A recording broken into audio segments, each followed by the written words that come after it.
Versatile actor JD చక్రవర్తి మళ్ళీ తన mark విలక్షణమైన పాత్రతో ప్రేక్షకుల ముందుకు రాబోతున్నారు. ఆయన పుట్టినరోజు సందర్భంగా ఆయన కొత్త సినిమా టైటిల్ను మేకర్స్ ప్రకటించారు. ఆ సినిమా పేరే చేతబడి. ఈ సినిమాలో జేడి చక్రవర్తి హీరోగా, విలన్ గా 2 షేడ్స్ ఉన్న పాత్రల్లో కనిపిస్తారని సమాచారం. బాణామతి, క్షుద్ర పూజల నేపథ్యంలో సాగే ఈ హారర్ మిస్టరీ థ్రిల్లర్లో ఆయన విశ్వరూపం చూపించబోతున్నారన్నమాట. వాస్తవ సంఘటనల ఆధారంగా ఈ సినిమా కేవలం కల్పిత కథ కాదు, సమాజంలో జరిగిన కొన్ని వాస్తవ సంఘటనల ఆధారంగా తెరకెక్కుతోంది. విరూపాక్ష, పొలిమేర వంటి సినిమాలకు ప్రేక్షకులు బ్రహ్మరథం పడుతున్న తరుణాల్లో ఈ బ్లాక్ మ్యాజిక్ థీమ్ అందరిలో ఆసక్తిని కలిగిస్తోంది. షూటింగ్ ప్రారంభం కాకముందే ఈ సినిమా ఒక రికార్డ్ క్రియేట్ చేసింది. ప్రముఖ మ్యూజిక్ సంస్థ సరిగమ 5 భాషల ఆడియో హక్కులను భారీ ధరకు కొనుగోలు చేసింది. ఈ చిత్రానికి ఒక ప్రత్యేకత ఉంది. తెలుగులో ఒక పాట ఉంటే అదే విజువల్స్ కి ఇతర భాషల్లో తమిళం, కన్నడ, మలయాళం, హిందీలో వేర్వేరు ట్యూన్స్ తో కూడిన పాటలను విడుదల చేయబోతున్నారు. జేడి చక్రవర్తి ప్రధాన పాత్రలో రియల్ ఇన్సిడెంట్ ఆధారంగా తెరకెక్కుతున్న చిత్రానికి చేతబడి అనే టైటిల్ను రివీల్ చేశారు. M3 మీడియా మరియు మహా మూవీస్ సంయుక్తంగా ఈ చిత్రాన్ని నిర్మిస్తున్నాయి. మహర్షి కుండ్లా సమర్పిస్తున్న ఈ చిత్రానికి సూర్యాస్ రచన, దర్శకత్వం వహిస్తుండగా మహేంద్రనాథ్ కుండ్లా నిర్మాతగా వ్యవహరిస్తున్నారు. అచ్చు రాజమణి సంగీతం అందిస్తున్న ఈ ప్రాజెక్టులో ప్రముఖ గీత రచయిత చంద్రబోస్ కూడా భాగమవ్వడం ప్రత్యేక ఆకర్షణగా నిలుస్తోంది. రియల్ ఇన్సిడెంట్ ఆధారంగా బాణామతి బ్యాక్డ్రాప్ లో రూపొందుతున్న ఈ ఆసక్తికరమైన చిత్రం హారర్, మిస్టరీ ఎలిమెంట్స్ తో ప్రేక్షకులను ఉత్కంఠకు గురి చేసేలా ఉంది. ఇప్పటికే విడుదలైన ప్రీలుక్ పోస్టర్ తో సినిమాపై ఆసక్తి పెరిగింది. వర్సిటైల్ యాక్టర్ జేడి చక్రవర్తి పుట్టినరోజు సందర్భంగా ఇందులో ఆయన పోషిస్తున్న పాత్ర గురించి రివీల్ చేశారు మేకర్స్. మరోవైపు ఈ మూవీ రెగ్యులర్ షూటింగ్ స్టార్ట్ కాకముందే 5 భాషల ఆడియో రైట్స్ ను మ్యూజిక్ సెన్సేషన్ సరిగమ సంస్థ దక్కించుకుంది. ఒక పాటను 5 భాషల్లో విడుదల చేయటం కామన్ గా జరుగుతుంది. కానీ ఇందులో తెలుగులో ఒక పాట, మిగిలిన భాషల్లో డిఫరెంట్ సాంగ్స్ సేమ్ విజువల్ తో రావటం సినిమాకు ప్రత్యేక ఆకర్షణగా నిలుస్తుంది. వచ్చే నెల నుంచి ఈ మూవీ రెగ్యులర్ షూటింగ్ స్టార్ట్ కానుంది. ఇటీవల విడుదలైన ప్రీలుక్ పోస్టర్ లో కోడి తల కనిపిస్తుండటం, టైటిల్ చేతబడి అని ఉండటం చూస్తుంటే థియేటర్లలో ప్రేక్షకులకు వెన్నులో వణుకు పుట్టించడం ఖాయంగా కనిపిస్తోంది. నటి మృణాల్ ఠాకూర్ కెరీర్ ప్రస్తుతం మంచి ఫామ్లో ఉంది. సీతారామం, హాయ్ నాన్న వంటి సినిమాలతో తెలుగు ప్రేక్షకుల గుండెల్లో సీతగా స్థానం సంపాదించుకున్న ఈ బ్యూటీ రీసెంట్గా ఒక బాలీవుడ్ ప్రాజెక్టుకు సంబంధించి వార్తల్లో నిలిచింది. సీనియర్ నటుడు చుంకీ పాండేకు భార్యగా నటించాల్సి రావడంపై ఆమె అసంతృప్తి వ్యక్తం చేసినట్లు ఇండస్ట్రీలో ఒక వార్త చక్కర్లు కొడుతోంది. ఒక భారీ బాలీవుడ్ కామెడీ ఎంటర్టైనర్ కోసం మృణాల్ను సంప్రదించగా అందులో ఆమె పాత్ర చుంకీ పాండే భార్యగా ఉండాలని దర్శకుడు వివరించారట. దీనిపై మృణాల్ స్పందన ఇలా ఉన్నట్లు సమాచారం. చుంకీ పాండే, మృణాల్ మధ్య వయసు వ్యత్యాసం చాలా ఎక్కువగా ఉండటంతో ఆ జోడీ తెరపై సెట్ కాదని ఆమె భావించినట్లు తెలుస్తోంది. కేవలం ఒక సీనియర్ నటుడికి భార్యగా ఉండి కథలో పెద్దగా ప్రాధాన్యత లేని పాత్రలు చేయటం తన కెరీర్కు ఇప్పుడు ప్లస్ కాదని ఆమె భావిస్తోందట.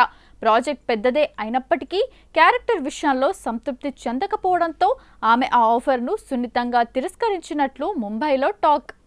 ఈ మధ్యకాలంలో మరో హీరోయిన్ పై పుట్టుకురానన్ని గాసిప్స్ మృణాల్ ఠాకూర్ పై వచ్చాయి. తాజాగా మరోసారి క్లారిటీ ఇవ్వాల్సి వచ్చింది డెకాయిడ్ బ్యూటీ.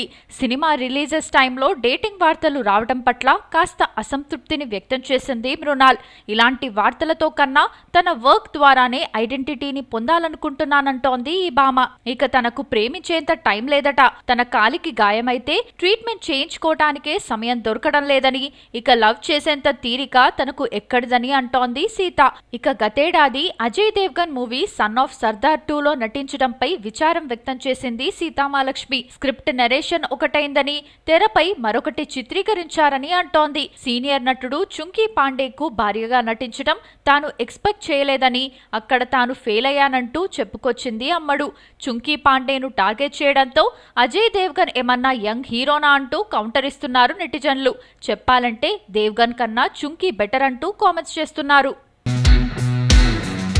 సూర్య, టీజే జ్ఞానవేల్ ఈ కాంబినేషన్ అనగానే అందరికీ గుర్తొచ్చేది జై భీమ్. సామాజిక అన్యాయంపై ఎక్కుపెట్టిన అస్త్రంలా వచ్చిన ఆ సినిమా సృష్టించిన సంచలనం అంతా ఇంతా కాదు. ఇప్పుడు మళ్ళీ వీరిద్దరూ కలిసి మరో రియలిస్టిక్ డ్రామా కోసం చేతులు కలపబోతుండటం సినీ ప్రియుల్లో ఆసక్తిని రేకెత్తిస్తోంది. గత కొద్ది రోజులుగా వినిపిస్తున్న వార్తల ప్రకారం ఈ క్రేజీ ప్రాజెక్టుకు సంబంధించిన పనులు వేగంగా జరుగుతున్నాయి. నిజ జీవిత కథేనా? జై భీమ్ లాగే ఈ సినిమా కూడా ఒక యథార్థ ఉదంతం ఆధారంగా రూపొందించబోతున్నారని టాక్. సమాజంలోని ఒక ముఖ్యమైన సమస్యను ఈసారి జ్ఞానవేల్ తనదైన శైలిలో సృష్టించబోతున్నారట. సూర్య మరో పవర్ఫుల్ రోల్. సూర్య తన కెరీర్లో ప్రయోగాలు చేయటానికి ఎప్పుడూ ముందుంటారు. ఈ సినిమాలో కూడా ఆయన పాత్ర చాలా సహజంగా సమాజంలో మార్పు కోరుకునే ఒక వ్యక్తిగా ఉండబోతుందని సమాచారం. స్క్రిప్ట్ వర్క్ పూర్తి. దర్శకుడు జ్ఞానవేల్ ఇప్పటికే పూర్తిస్థాయి స్క్రిప్ట్ను సిద్ధం చేశారని, సూర్య కథ విన్న వెంటనే గ్రీన్ సిగ్నల్ ఇచ్చారని తెలుస్తోంది. తమిళ స్టార్ హీరో సూర్య, దర్శకుడు టీజే జ్ఞానవేల్ కాంబినేషన్లో వచ్చిన జై భీమ్ ఎలాంటి ప్రభావం చూపిందో అందరికీ తెలిసిందే. ఇప్పుడు ఈ క్రేజీ కాంబో మరోసారి బాక్సాఫీస్ వద్ద రచ్చ చేసేందుకు సిద్ధమవుతోంది. వీరిద్దరూ కలిసి మరో పవర్ఫుల్ ప్రాజెక్ట్ను పట్టాలెక్కించబోతున్నట్లు సమాచారం. ఈ సినిమా కూడా ఒక యథార్థ సంఘటన ఆధారంగా సాగే ఇంటెన్స్ డ్రామా అని తెలుస్తోంది. సూపర్ స్టార్ రజనీకాంత్తో తీసిన వెట్టయాన్ ఆశించిన స్థాయిలో సక్సెస్ కాకపోవడంతో జ్ఞానవేల్ తన తదుపరి చిత్రంపై ప్రత్యేక దృష్టి సారించారు. ప్రస్తుతం ఈ సినిమా స్క్రిప్ట్ వర్క్ తుది దశలో ఉంది. సూర్య తన సొంత నిర్మాణ సంస్థ జగరం స్టూడియోస్ పై ఈ చిత్రాన్ని నిర్మించబోతున్నారు. జై భీమ్ లాగే ఈ సినిమా కూడా సామాజిక సమస్యల చుట్టూ తిరుగుతూనే కమర్షియల్ ఎలిమెంట్స్ తో ఉండబోతోందని టాక్. ప్రస్తుతం సూర్య కెరీర్ లో వరుస ప్రాజెక్టులతో బిజీ ఫేజ్ లో ఉన్నారు. ఇందులో కరుప్పు, తెలుగులో వీరభద్రుడు మే 14న విడుదల కాబోతోంది. అలాగే విశ్వనాథ్ అండ్ సన్స్ ఈ సినిమా షూటింగ్ కూడా పూర్తి చేసుకుని విడుదలకు సిద్ధంగా ఉంది. సూర్య 47, ఆవేశం ఫేమ్ జిత్తు మాధవన్ దర్శకత్వంలో షూటింగ్ జరుగుతోంది. కాగా ఈ 3 సినిమాల తర్వాతే జ్ఞానవేల్ ప్రాజెక్ట్ ప్రారంభం కానుంది. కేవలం 3 నెలల వ్యవధిలో సూర్య నుండి 2 సినిమాలు రాబోతుండటంతో బాక్సాఫీస్ వద్ద సూర్య ప్రభంజనం ఖాయమనిపిస్తోంది. నటి హన్సికా మోత్వాని తన వైవాహిక జీవితం గురించి గత కొంతకాలంగా వస్తున్న పుకార్లకు ఎట్టకేలకు చెక్ పెట్టారు. సోషల్ మీడియాలో తన భర్త సోహెల్ కతూరియాతో విడాకులు తీసుకోబోతున్నారంటూ సాగుతున్న ప్రచారానికి ఆమె ఘాటుగానే సమాధానమిచ్చారు. ఇటీవల ఒక ఇంటర్వ్యూలో ఆమె తన వ్యక్తిగత జీవితం మరియు గత 2 ఏళ్లుగా తాను ఎదుర్కొన్న మానసిక సంఘర్షణ గురించి ఆసక్తికర వ్యాఖ్యలు చేశారు. విడాకుల వార్తలు అబద్ధం. తాను విడాకులు తీసుకుంటున్నట్లు వస్తున్న వార్తల్లో ఏమాత్రం నిజం లేదని హన్సిక స్పష్టం చేశారు. మేము చాలా సంతోషంగా ఉన్నాం. అనవసరమైన పుకార్లను సృష్టించొద్దు అని ఆమె కోరారు. 2 ఏళ్ల నరకం. పెళ్లి తర్వాత తన వ్యక్తిగత జీవితాన్ని టార్గెట్ చేస్తూ సోషల్ మీడియాలో జరిగిన ట్రోలింగ్ తనను చాలా బాధించిందని ఆమె ఆవేదన వ్యక్తం చేశారు.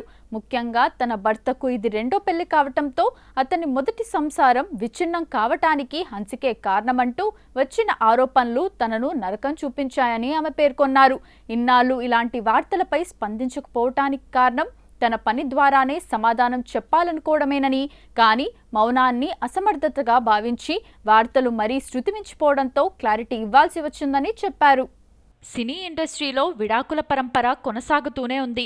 హన్సిక తాజాగా తన భర్త సోహెల్ కతూరియా నుంచి విడిపోతున్నట్లు ప్రకటించి అందర్నీ షాక్కు గురిచేసింది. తాజాగా ఒక ఇంటర్వ్యూలో తన విడాకుల వెనుక ఉన్న బాధను, ఒంటరి పోరాటాన్ని పంచుకున్నారు. హన్సిక మాట్లాడుతూ, రాంగ్ ట్రైన్ ఎక్కినప్పుడు వెంటనే దిగిపోవడమే మంచిది. గడిచిన 2 ఏళ్లుగా నా మానసిక ఆరోగ్యం దెబ్బతింది. ఎప్పుడూ నవ్వుతూ ఉండే నేను మౌనంగా బాధతో ఉండటం చూసి మా అమ్మ, అన్నయ్య ఎంతో కంగారు పడ్డారు. నా పరిస్థితి చూసి నా స్నేహితురాలు ఒక డాక్టర్ను సంప్రదించి నాకు థెరపీ చేయించింది. ఈ 2 ఏళ్ల కాలం నాకు జీవితంలో ఎన్నో పాఠాలు నేర్పింది. ఏ పరిస్థితినైనా ఎలా ఎదుర్కోవాలో నేర్చుకున్నాను అని ఎమోషనల్ అయ్యారు. అలాగే మీడియాలో వస్తున్న రూమర్లపై స్పందిస్తూ, ప్రజలకు కావాల్సింది కేవలం హెడ్లైన్స్, క్లిక్ బైట్స్. అందుకే నాపై ఎన్నో గాసిప్స్ వచ్చాయి. కానీ నేను ఎప్పుడూ క్లారిటీ ఇవ్వను కూడా. నా జీవితంపై ఇతరుల అభిప్రాయాల కంటే నా సంతోషమే నాకు ముఖ్యం. పరస్పర అంగీకారంతోనే మేము విడిపోయాం. పెళ్లి అనేది ఎదుగుదలను సూచించాలి, కానీ నా విషయంలో అన్నీ తలకి తలకిందులయ్యాయి అని హన్సిక స్పష్టం చేశారు. ప్రస్తుతం తాను చాలా సంతోషంగా ఉన్నానని, ఎవరికీ జవాబుదారీగా ఉండాల్సిన అవసరం లేదని హన్సిక కరాఖండిగా పేర్కొన్నారు. ఒంటరిగా గడపడం, ఆధ్యాత్మిక యాత్రలు చేయటం తనకు ప్రశాంతతను ఇస్తున్నాయని, ఈ క్లిష్ట సమయంలో తన కుటుంబం తనకు అండగా నిలిచిందని తెలిపారు. మొత్తానికి ఎటువంటి భరణం కోరకుండానే హన్సిక తన వివాహ బంధానికి స్వస్తి పలకడం విశేషం.